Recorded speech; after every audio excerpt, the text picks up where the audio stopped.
I'm here to talk about success. The first rule of success is to have a vision. You see, if you don't have a vision of where you go, and if you don't have a goal where you go, you drift around and you never end up anywhere. I mean, as you know, I was born in 1947 in Austria after the Second World War. So I was very fortunate that I stumbled onto my vision. And I didn't really like Austria when I grew up. I couldn't wait to get out of there. I couldn't see myself becoming a farmer or a worker in a factory or anything like that. Even though my parents wanted me to stay there and have a normal life. But that was their vision, not mine. My vision was totally different. I felt that I was born for something special, for something unique, for something big. Then one day I went to school. I remember I was 11 years old. And they showed a documentary about America.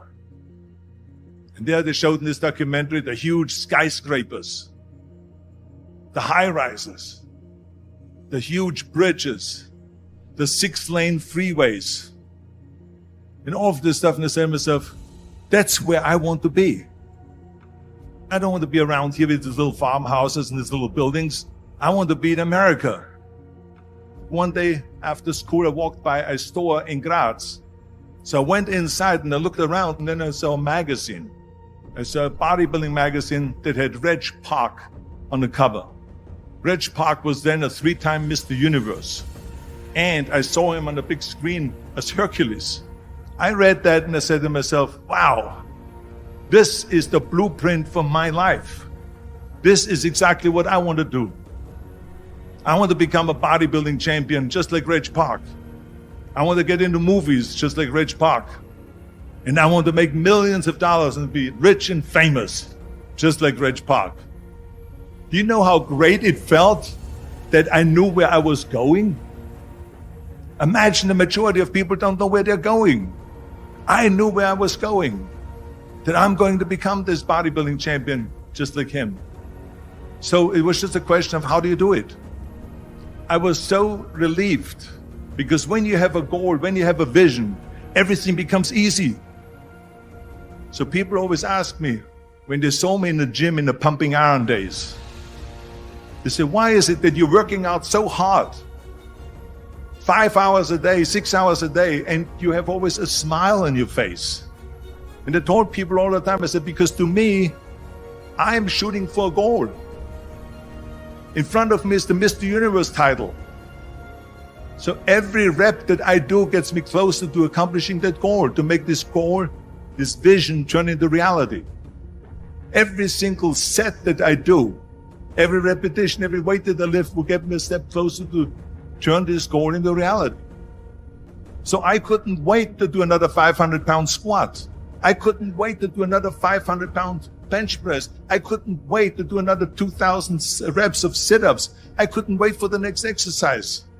At the age of 20, I went to London and I won the Mr. Universe contest as the youngest Mr. Universe ever. And it was because I had a goal. So let me tell you something, visualizing your goal and going after it makes it fun. You got to have a purpose no matter what you do in life. You got to have a purpose. 74% hate their job in America. Now, this is not much different when you come to Europe.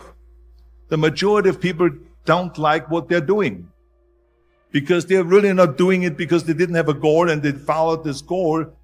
They just aimlessly drift around, and then all of a sudden there's a job opening, so they get that job because you have to work. But then when you work, it's a chore. It's work. It's not fun. So if you think about only a quarter of the people really enjoy what they're doing in life, that is unbelievable if you think about it. So I felt so blessed that I knew what I was doing. It's like a medical student that studies and knows he wants to become a doctor. You know where to go. And the same thing is also in politics. I remember that in politics, I had a very clear vision that I will be the leader of California. This is as far as I could go because I was not born in America, so I could not run for president. So being the governor of the fifth largest state, I should say the largest state, the fifth largest economy in the world, was for me really the ultimate title, the ultimate accomplishment in politics. So even though people came up to me and says, why don't you go and run for something smaller? You're never going to make it. I ran for governor, and then 2 months later, I became governor of the state of California. Again, because I had a very clear vision what I'm going to do with California.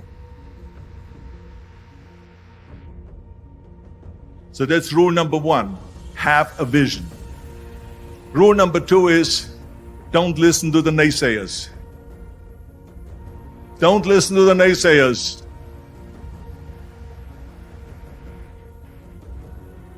Everything I ever did, the thing that I heard out of people's mouth was, that's impossible. That can't be done. Or no. That is exactly what I heard, and of course I proved to the people that it can't be done. So whenever someone said to me, it can't be done, I heard, it can be done. When they said no, I heard yes. And when they said it's impossible, I heard, it is possible.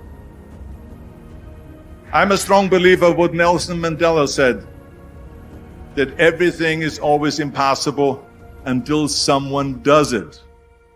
Well, I'm going to be the one, I said to myself, I'm going to do it and I'm going to show it to them. Maybe it has never been done before. That's perfectly fine with me. But I'm going to do it. And I did not listen to the naysayers. It's all about the hard work that you put in. I said to myself, in bodybuilding, I worked out 5-6 hours a day. I'm going to do the same thing now for acting. And of course, I went to college to study English.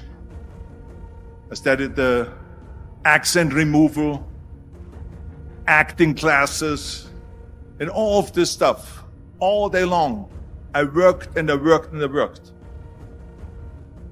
And within a short period of time, I made one movie called Hercules in New York, which of course went right into the toilet. But it didn't discourage me. I still had the same vision.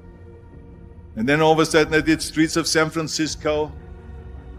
I did Stay Hungry and Pumping Iron and The Villain. And then all of a sudden I was asked by Dino De Laurentiis and by Universal Studio to star in Conan the Barbarian. And after I did Conan the Barbarian, the director at the press conference said to the press, the director was John Milius. He said to the press, if we wouldn't have had Arnold, we would have had to build one. So think about that. The very body that they said can never be sold because the time is wrong.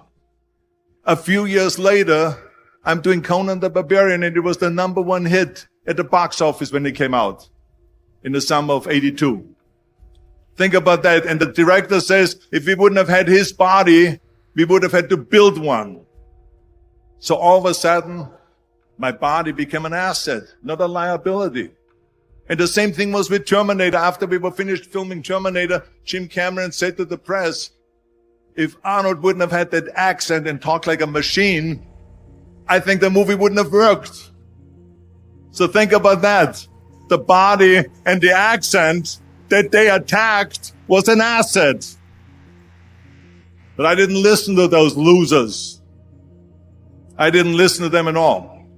It's just the reality of it is that you cannot listen to the naysayers. So this is a very important lesson for all of you. So when someone says, no, this is a stupid idea, you in your mind, you don't have to say it, but in your mind just say to yourself, you're an asshole. What do you know?